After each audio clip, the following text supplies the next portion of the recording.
The food service, hospitality, and retail industries are evolving in ways you've never heard of until now.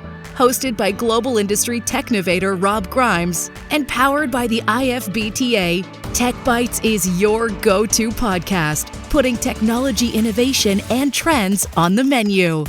Welcome to the Techbytes podcast powered by the IFBTA. I'm Rob Grimes, your host, and this week is a very special week for us, as this is our inaugural episode that is being showcased and introduced at the National Restaurant Show in Chicago. And with me, we have some very special guests and a conversation today. So welcome to Techbytes. So first we have Joanna Fantozzi, who is a senior editor, and actually both of you are senior editors. And then we have Joe Guszkowski, who's a senior editor as well, but one is with Nation's Restaurant News and the other is with Restaurant Business. So welcome. Thanks for having us, Rob. Okay, so I bet you're really glad to be here because I've just figured out that you guys have never actually done a conversation. I bet you've had a conversation together somewhere, but certainly not online. That's right. This is our first podcast. You have We have talked never to each done other, a podcast right? together. You know each other, Although, right? yes. Although I have said that if we did have a podcast together, it could be called Joe Squared. Yeah. We have a lot in common. It actually could be. Actually, as I think about that, you could. I didn't really think about that. You have a lot in common. Well, let's see. One works for Restaurant Business. The other works for Nation's Restaurant News. Now, what I've figured out here is you both have a history, not a history together, but you both have a history of writing, but you're both the tech writers, but you didn't start in tech. You have different backgrounds, but you both started in tech in 2020, which is sort of an interesting point in time to start in tech. The best time to start, I would say. It really is, yeah. So I don't know, what was doesn't really matter when in 2020, I know what 2020 was. So that really started the tech revolution as you think about food service, of really taking tech and making it mainstream. So what was the experience during that period of time, having to report on tech with half the industry closed and doing different things? I feel like it was chaotic a little bit. And I think that digital and tech investment went from somewhere between a nice to have and a must have to, if you don't have this, you're not surviving, obviously, because doors were closed and dining rooms were closed. And I think that that's kind of when we saw the rise of things like off-premises omnichannel and just digital investment and just all these buzzwords and phrases popping up that we now not really take for granted, but we now see and hear about all the time. There was a sense of trying a lot of new things and not knowing whether they would work, whether they really had legs. I'm thinking of things like ghost kitchens, virtual brands, where these are really kind of brand new ideas for the industry. Some of those are brand new ideas that aren't ideas anymore. That's kind of my point, which is that there was kind of a sense of adventure, I guess. This is a whole new world we're in now where kind of everything has been shifted to online and off-premise. What does that mean? Like, what does that unlock for restaurants the way we traditionally think about them? Well, why don't we just break that down for a second? Because you've brought up sort of an old subject for me that was happening just right after COVID. And we talked about technologies that look like they were going to be hot before COVID, ones that definitely weren't hot at COVID, but became hot. So what were those technologies that maybe surprised you, out of necessity or whatever, but not hot or hot and not, that sort of happened during that period of time? I would say that the journey, there's a couple that I'm thinking of. The journey of, I'm glad you brought up virtual brands and ghost kitchens, because that has been a wild journey. I feel like we thought that virtual brands in 2020 and 2021, we really thought that virtual brands were going to be, if not quite the be-all, end-all, but really the future of restaurants. And we thought that it was going to be great. But the thing is that a lot of people figured out that a lot of these virtual brands, the food didn't taste so good. They didn't travel well. It was really hard to operate. And so a lot of these virtual brand and ghost kitchen companies went by the wayside. By the way, the food didn't travel well wasn't only the virtual brands, because people were using technology to figure out what would travel well and how their menu mix would change when they were doing, delivery and curbside. I think another example, Rob, is the QR code, which was sort of I would almost say a joke before the pandemic, and it became almost a must-have in the early stages of COVID, and now has sort of receded again because I don't think consumers are a big fan of it. But that's like a thing that got really hot and then not so much anymore. Okay. You don't see them quite as often. Now, first of all, I can see that this is going to be a fun conversation because you're bringing up we should have had this conversation before, because you're bringing up like some really good subjects. So the QR code. I got blasted when I told people that I thought the QR code was a flash in the pan, that everybody was not going to want to have it on a table, and why would they? I would have rather banked on things like near-field communications or something, because everybody was moving to mobility. And when you walk in a restaurant, why not just recognize you, shoot you the menu if you want to opt in on it, which, by the way, still hasn't happened, but it's coming that way. But the QR code is one of those things that became a necessity. And there are people that built their future on it. Tech companies that built their future, and I did not think that was there. But I will tell you the one that was a surprise for me. There are two. So Ghost Kitchens was interesting because there was the Ghost Kitchens conference, and there were a bunch of things like that, and that's been replaced by other types of conferences. I always thought, but nobody ever understood, dark kitchens. And because of necessity, dark kitchens seem to be a way of going now where people are, if they don't know what that is, using excess space and time in existing kitchens, because people are looking at different form factors, more delivery and things. But the one that really got me was kiosks. I would have told you kiosks were dead, just dead. Okay, except for the grocery store industry. And then you have this, and now even here at the NRA show, we've got an awful lot of kiosks. Mm-hmm. Are you reading my mind? Because I was going to bring up kiosks next. We have good synergy here. So I think that I feel like kiosks have gone on a roller coaster, sort of.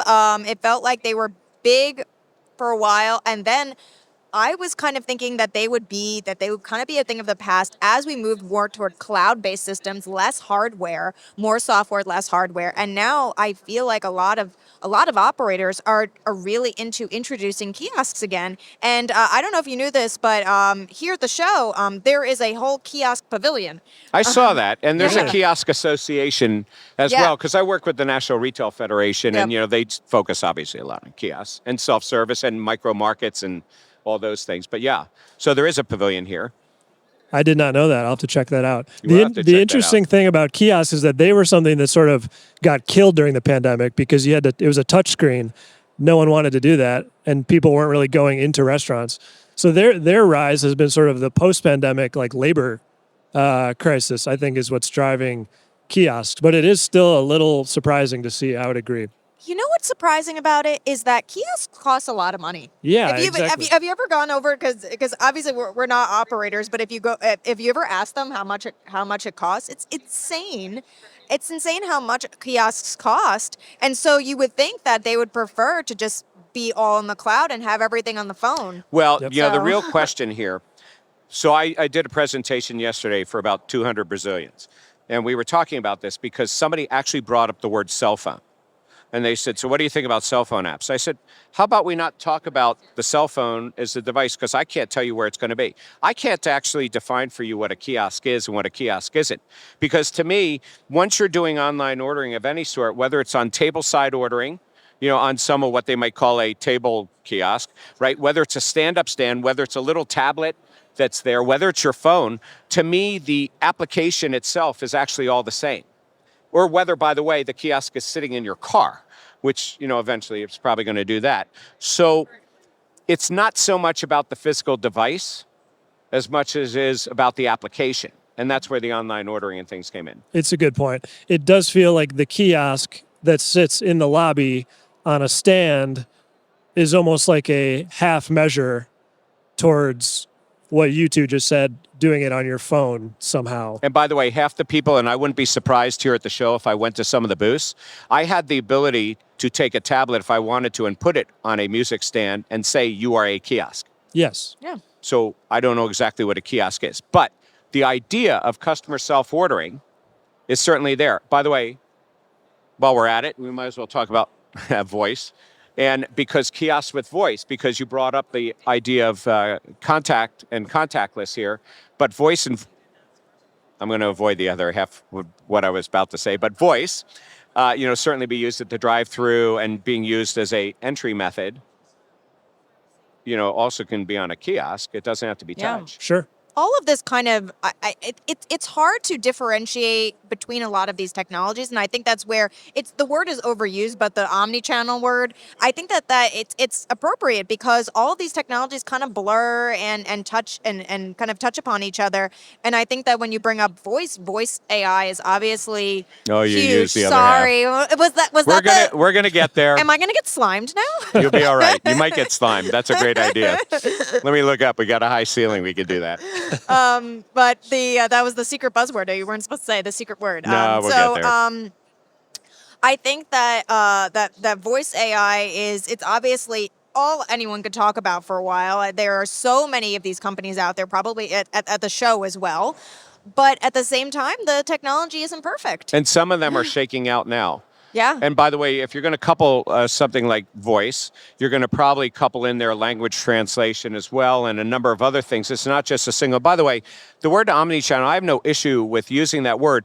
To me, it's always like deja vu because these words were used, but they were different words before. I used to use the word a few years ago, convergence, and how you were bringing multiple technologies that were coming together. Today, we talk about omni-channel, and we have digital marketing officers or chief digital officers. And what they're looking at is how do you create it once and use it many? And that's really what we're sort of talking about here, whether it's kiosk, whether it's voice, whether it's point of sale. Yeah.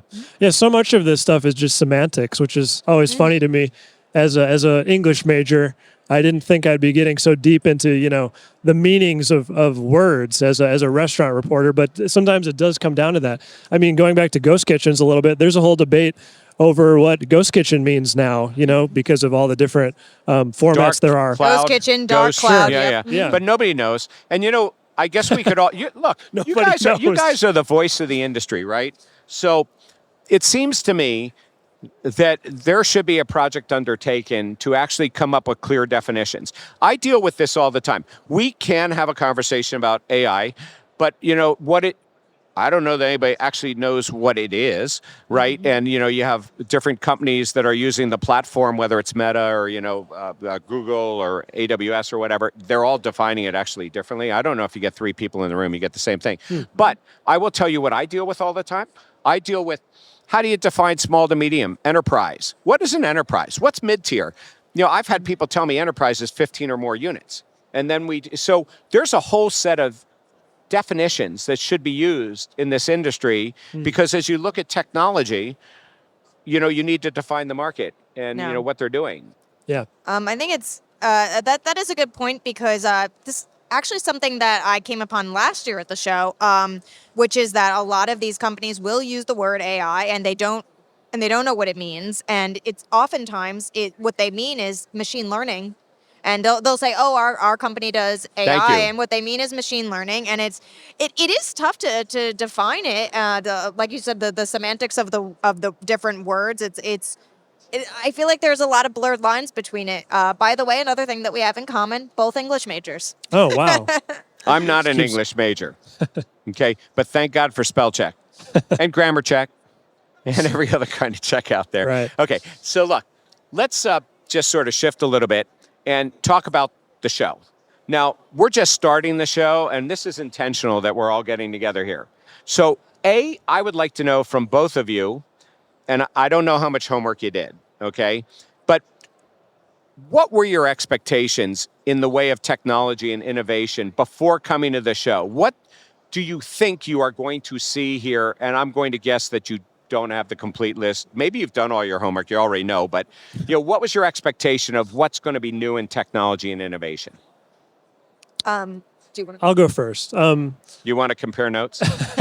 I'm sure we'll have some overlap. Sure. I mean, the big thing I'm expecting to see is AI, which we just talked about.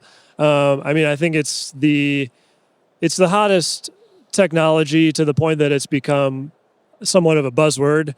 Like we just said, does anyone even know precisely what it means?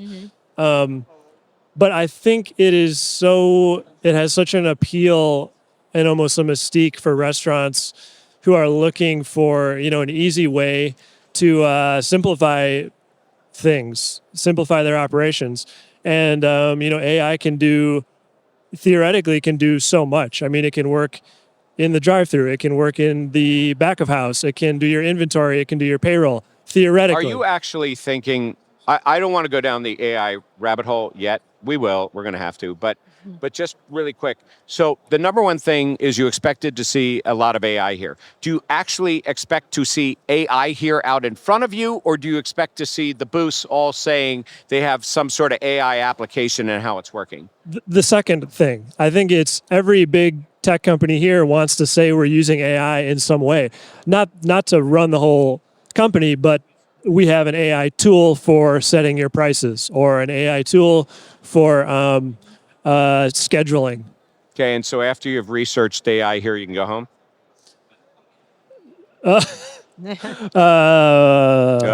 Okay.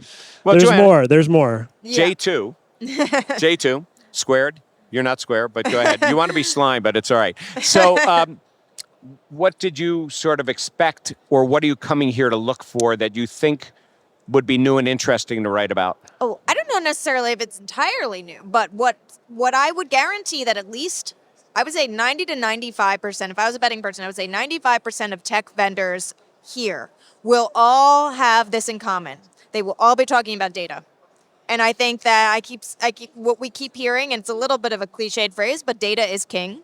And I think that that's kind of what everybody wants. AI, I feel like, is utilized kind of for labor solutions and trying to make operations easier, especially with labor challenges. Data, on the other hand, is used for pretty much everything under the sun, but making your experience, your dining experience or food service experience more personalized, faster, easier, and just gaining insights into your employees and customers. And I think that that's going to be pretty much what every vendor wants to tell you. With the rapid expansion of technology in the food and beverage industries, finding the right supplier can become overwhelming and complicated. To simplify this process, the IFBTA created Exchange. Exchange is a powerful search tool where users can easily narrow down their technology search and refine results by application type, geography served, department, and more. Browse resources and learn more about the industry's technology suppliers at exchange.ifbta.org. Now, back to the show. So I see AI as a buzzword, okay? And I go to the tech shows. I went to CES this year, and I go to the tech shows equally as much as the industry, and everybody's talking about AI. I see it as a buzzword. But you already brought up, Joanna, you brought up machine learning, right? Actually, I would tell you that a long time ago it was rules-based systems. Because we would set the rules. Burger King used to do that. They would set the rules of how many people walk in the door, and it would set the metrics for how much they had to produce. So it was rules-based. Now we got machine learning, and then you have artificial intelligence, which is now taking a look at all of this and actually helping you to do it. So big data, since you brought up the word data, was a word that I would see at tech shows 10 years ago at every aisle. It'd say big data, at data analytics, for sure. But at the end of the day, I keep defining, and people are getting tired of hearing me say this, that it's not AI as in artificial intelligence, but actionable information.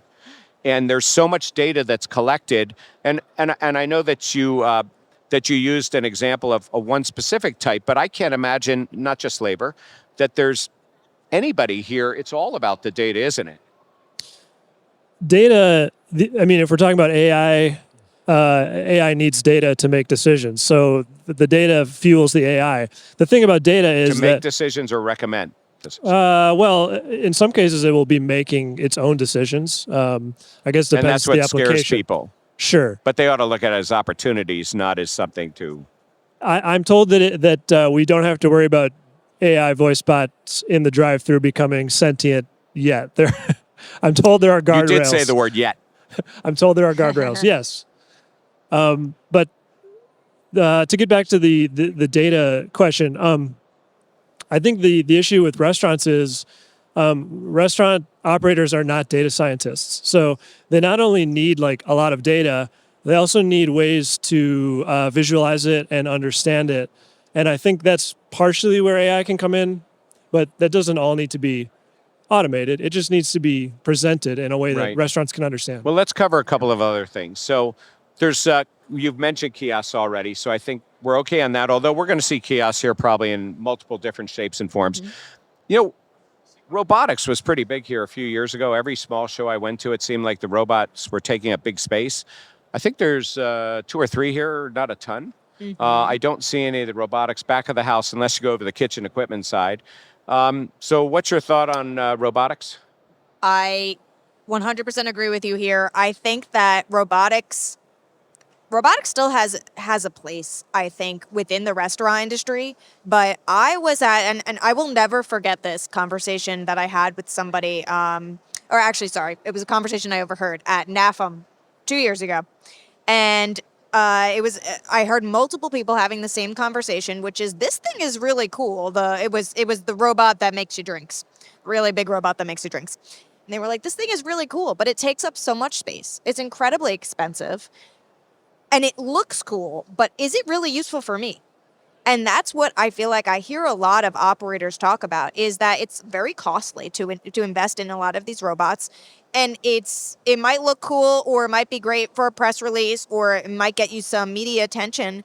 But how useful is it actually? And I would argue that I think the only reason they go for media attention is when they put it in the front of the house in front of guests. Yeah. If it's not in the front of the house and it's in the back of the house for food production, now there's probably a cost savings and there's an ROI. In front of the guests today, I haven't seen, that ROI. It depends on what type of operator. It's a very niche operator that I think uses those cute little robots that scoot around and send you your food and drinks. Well, the United Airlines Club, they usually use it as, it's so funny, somebody used the term the other day, runner system, to me, and I'm thinking like the old Fridays when they went ahead and invented the runner system to bring food out. But basically, that's what they're doing. They're using these robots to run the food out or to take the dishes in as a helper, but not as a mainstay. Right. I see it a lot actually in Asian restaurants, in specifically I would say Japanese, sushi and ramen. It's considered like fun and cute. That's because most of the robots are acceptable. Yeah. And they came, from that area. By the way, handheld terminals, 20, 30 years ago, all over Japan. Here, last 5 to 10 years at most, right? But that's just because where the technology is. Do you have a view, Joe, on? Yeah, I think there's a lot of curiosity about robots among operators. The main issue I see is that I think they're still a little bit inflexible. Like, you can't just buy a robot and put it in your kitchen and expect it to know what to do. We've seen a couple of the chains that have really embraced automation either buy the robotics company so that they can they also bought online ordering companies a while back, and then they divested themselves of it. And I know one of the big companies bought a drive-through voice piece and then sold that back out. Right. I know who you're talking about. Yeah. But I think that the point is that they just should sell food. You either have to be fully partnered with the robots, or it's probably not going to work. You're going to have to bend over backwards to make it work. No, it's not forever. I mean, forever's a long time. So this is going to happen. Yes. It's just a matter in stages, right? For sure. So let's just talk about that a little bit more. No, I get the cost, and Joanna, you said something about the cost. I think the cost models are probably going to change, just like POS cost models have certainly changed, in there and how people buy it, and the leasing programs and things, and they don't want to deal with the maintenance and stuff. But I will tell you that one of the eye openers for me, I went to NAMA, and NAMA's the North American Merchandising Association, which is otherwise known as the vending machine show, and I went there last week. First of all, I'm surprised that there aren't more vending machines here. There have been in the past. But there are vending machines that are out there today. They're basically restaurants in a box. And they are doing freshly cooked foods. I'm being extremely careful not to say fresh foods, which is different than freshly cooked. But we are seeing, vending machines. I remember years ago here, they had that salad bar machine that spun and, did 50 salads. I haven't seen that in a while. But we've got hamburger pizza. Hamburger pizza, for sure. I've now seen chicken. We've seen French fries. We've seen all these that are out there. Well, basically, what is that? That's a robot inside making food in a small form factor. And I've seen the financials on this, and a couple of them said if I sell, I can do 50 burgers in a compartment here, and if I only sell 15 a day, I'm good. So what's interesting is several years ago, I did a story on the rise of the pizza vending machine. And The one out of France? there were several companies that I Because wrote Slice about. is going into Hyatt Yep. now. Yep. Yeah, Slice is huge. I And wrote that's about from a pizza mate. That's Yep. a guy who's a pizza shop. Yeah, the Slice guy is great. The pizza robotics and vending machines, kind of like obviously blurring the lines there between those two definitions, but automated pizza making, let's just put it there, was huge several years ago. A lot of those companies since have gone out of business, I will say. So it's kind of interesting that it does feel like the vending machine robotics kind of automative equipment business is not super stable. I think it's had its ups and downs. I think it's coming though, because like I said, not necessarily NAMA, but if you go take a look at certain markets like the stadiums and arenas, if you go take a look at business food service, travel plazas, and even I do a lot of work with the hotel industry, and the hotels are looking for micro markets and being able to serve pizza, 24 hours a day, even in a high end or hotel. And so you start to see maybe a combination there of customer self-service, like the Go and types of things, but also having food made for you in there before we even start to think about plant-based technologies and we start talking about 3D printing food, of which there isn't any here. I don't think, which is interesting to me. Maybe next year? No. Well, you know what happens? It's sort of like they come out before their time and you get these investments. It will come back.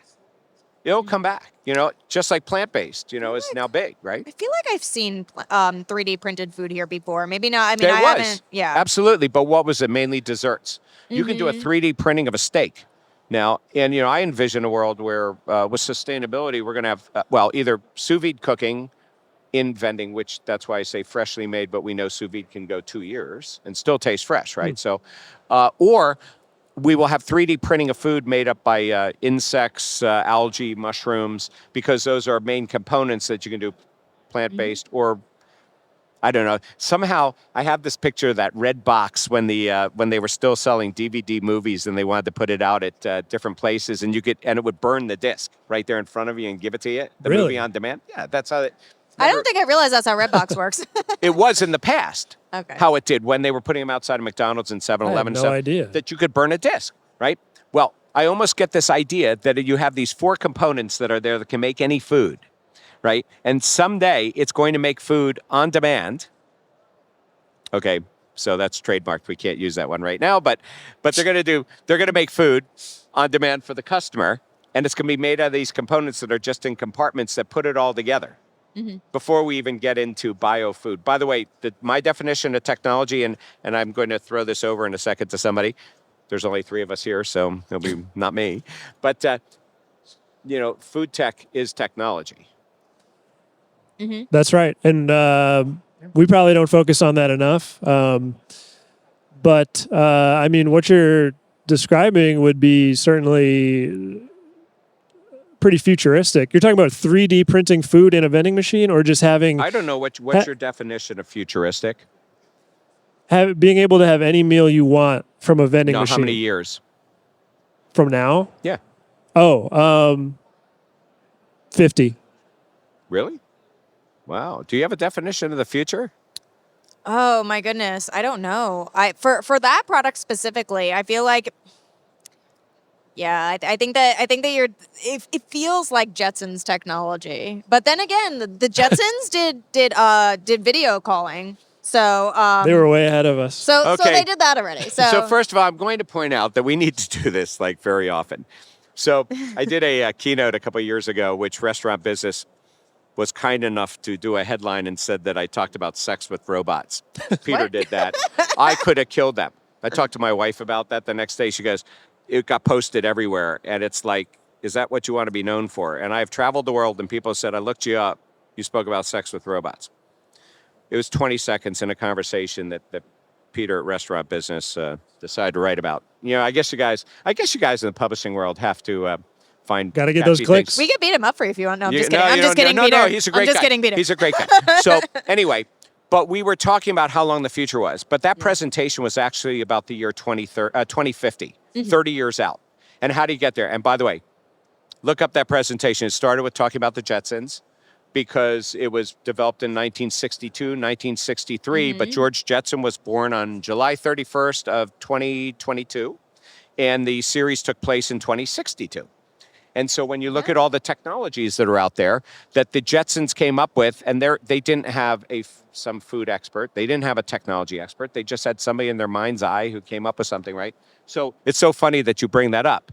But I do think that the horizon for the future, when we're talking about some of these things like 3D printing of food, I believe we're probably talking about somewhere in the next 5 to 7 years, because we already have meats and things being developed in a petri dish that, by the way, by definition, are meat.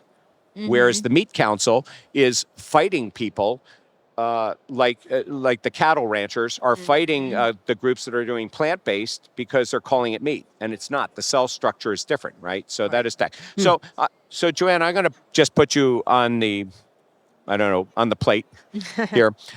So you actually started your career writing about food. Is that right? Yes. Yeah. From more the consumer perspective, but yeah.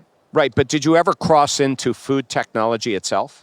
I would say so, yes, because you know what I've actually been writing about for a very long time is I've been writing about cell-based, there are so many words for it, but the lab-grown cell-based meat. I think that the scientists prefer cell-based. Do you believe that that's meat? I do. I believe that that's meat, and I will say, though, that yes, I've been covering this for a very long time, probably for the past 10 years. And now that it's kind of finally imminent, although still pretty expensive for everybody, to me, it's exciting technology. Do we think it's here at the show? I don't. There's a plant-based area, right? Yeah, I don't think so. I don't think it's here. Because I've seen some earlier this year in London. I've seen some of it, but it's mainly used in crumbles that they're doing. They're really not doing the steaks yet, although I heard Leonardo DiCaprio was, actually investing in cell-based and steaks that have the body and taste. And by the way, my theory on this is that the consumer doesn't care over time. They will forget what it's made out of if it has the taste and the texture. It's funny that you mentioned that because every time I've talked to somebody about this and I've said, I really love covering this because it's so interesting to me, pretty much all my family friends have said, that's weird, I'm not eating that. Yeah, and they probably said that before Burger King could come out with, a plant-based Whopper, and you can't tell the difference between the two. Yeah, but I think plant-based has struggled overall to overcome issues with either the taste or just the idea that it's not actual beef or whatever the protein is. A lot of the plant-based protein suppliers are not doing well. So both of you are, writing about tech. You're the senior editors in that, and I have learned that a editor can write about anything, and you guys didn't necessarily start in tech. So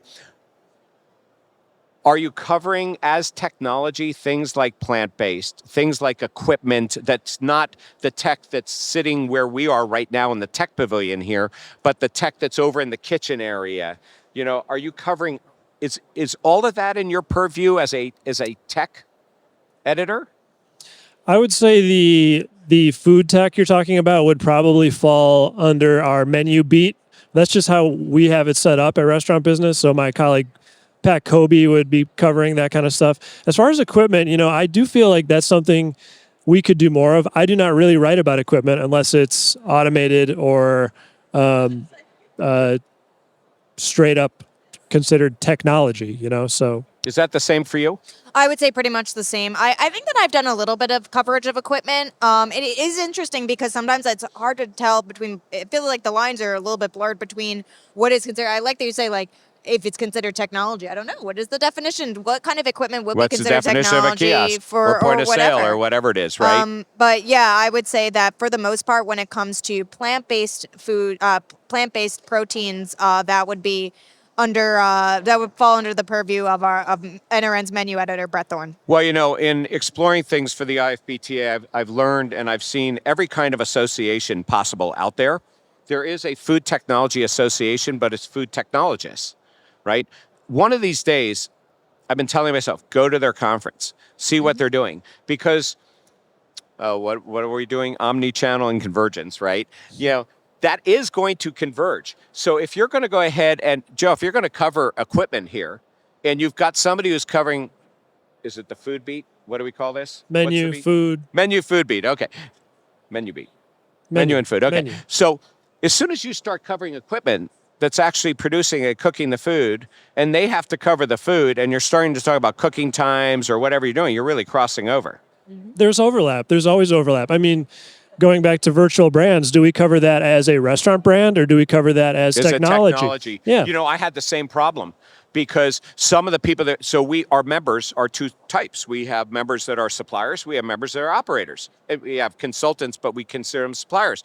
We had people who were running virtual brands, and we'd see them showing up with a booth at shows selling, and we'd have to say, is that a technology or is that an operator? At the end of the day, we decided it was an operator if they created the brand that was being sold, because it's just a new outlet and a revenue center for operations. You know, it just like people who are doing dark kitchens and don't physically have any walls.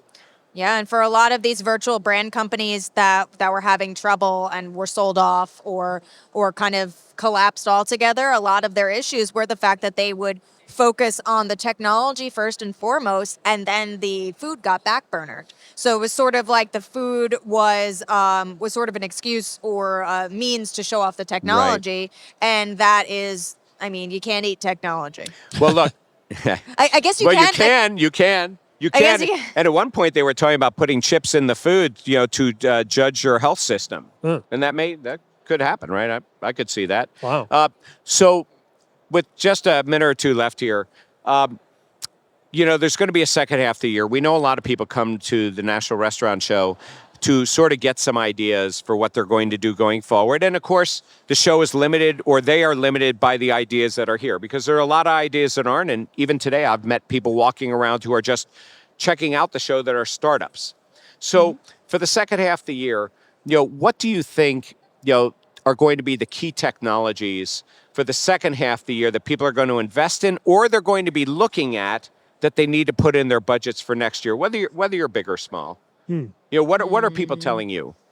I think one of the hot things, or maybe something that has attracted curiosity, is dynamic pricing or technology around pricing. That got a lot of press recently. Yeah, and of course that was maybe undeserved, but I think it's on people's minds, and it's, again, it's appealing to restaurants to think about how can I make small adjustments in my prices and help my margins and smooth out my operations. From what I can tell, it seems to be possible today. I think it's the stigma that people are going to have to get over, but I would expect to see more tech companies offering tools like this. And it isn't like it's new.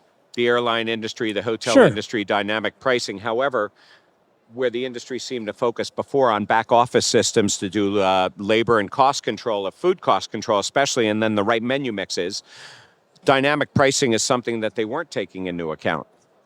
And it's the hospitality industry. Some people may say, that's not a good experience if one person's paying more for the burger than another.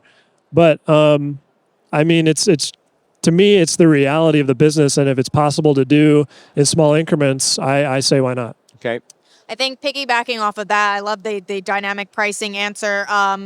This sort of encompasses dynamic pricing, but I think what I've heard from a lot of tech vendors is they want to help you figure out what your competitor is doing. I'm hearing that a lot, and I'm so surprised by that. Like I've heard that from a bunch of different vendors. Can you just explain that? What do you mean by help you figure out what your competitor is doing? So they will have technology that lets you know your competitor down the street is offering such and such deal or this price for their burger.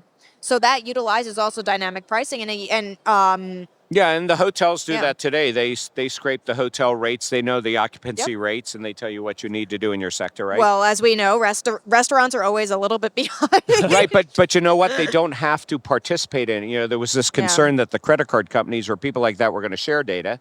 It's not even that. They get the data from outside groups because you, in fact, can. So much is on digitally online and the menus and things like that and the pricing that, in fact, you don't even need to be in the business to get that data, which came up. And I think that the second thing, and this is kind of a much more broader trend, is people are looking to simplify their tech stacks. Because I think that for so long, obviously since tech has boomed in the last 5-10 years, we have an entire show floor of people and vendors that you can use, and it's become too much. It's become really complex. And I think that people are looking to simplify their tech stacks in this year and beyond. Well, I will tell you that I do find it fascinating how much technology is embedded in everything. And being an ex-restaurant manager, which I am, I don't look at technology for technology's sake. I look at it operationally. How does it do what we're doing? While the show itself may have, I think, 600, 700 people who have listed themselves as technology, I actually went through and I've identified people throughout. There's probably 1,200, 1,400 that are really technology here. It's just they don't either consider themselves that or they don't put themselves in the direct category. But maybe if we use, Joanna, your thinking of data as the universal thing that's binding it together, if it's creating data, it's technology. That's an interesting definition. But I think we're going to have to get together again and do this. This could be a lot of fun, actually, do this on a regular basis. We'll have to discuss that. But thank you so much for coming on the inaugural, Techbytes podcast. And it's been fun. I would love to either run into you during the show and trade some notes and see what's here or compare notes after the show. But I really appreciate your coming on and sort of sharing your perspective as, the thought leaders in the industry and those who are writing and covering it every day, which most people don't get to talk to you, and you guys don't get to talk to each other like this. So that's great. So thank you so much for coming Thanks on. for having us, Rob. Really appreciate it. This podcast is brought to you by the International Food and Beverage Technology Association. The IFBTA is the industry's voice of technology within the food and beverage industries, providing thought leadership as your single impartial go-to resource. The IFBTA offers in-person and online communities to connect with your peers, the exchange, an all-encompassing global technology resource, and an industry-wide professional education and certification program. The bottom line is the IFBTA is your place to gather, learn, and share. So thank you for joining us on this episode of the Techbytes podcast, powered by the IFBTA. I'm Rob Grimes, your host, and I look forward to taking our next bite of technology together.